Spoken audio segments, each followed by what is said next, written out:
and you speak about it quite often. You talk about this. It has a special meaning to yourself. And what is it? Well, to be honest, because of the things that happened to me as a child and the things that I struggled with when I was growing up, I was very suicidal. I never had purpose in my life.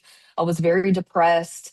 I can honestly say that it was almost as if I didn't have a soul.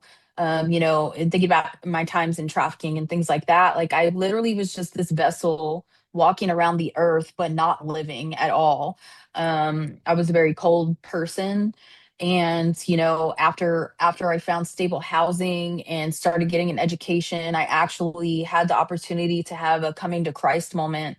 And, once I was born again and I literally woke up the next day with the purpose.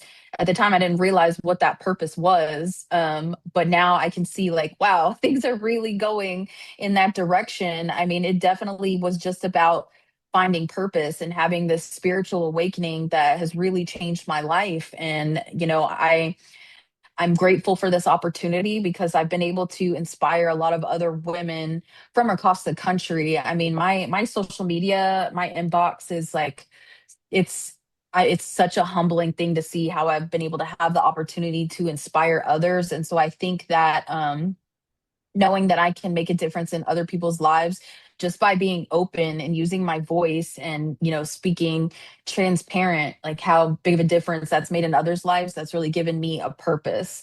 That and another thing that really helped transform me was during the pandemic. My kids were in school.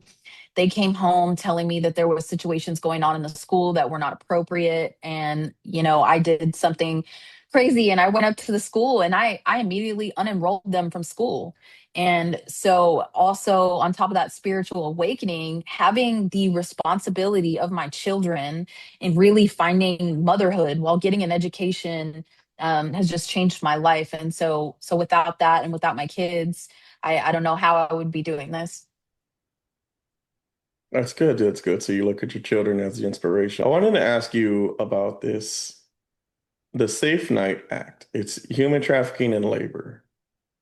It's one of your pet peeves. It's one of the things that you hold dear, and it's one of the things that you take and you go after all the representatives to help push this into law. What is the Safe Night Act? So the Safe Nights Act is a piece of legislation that me and my team are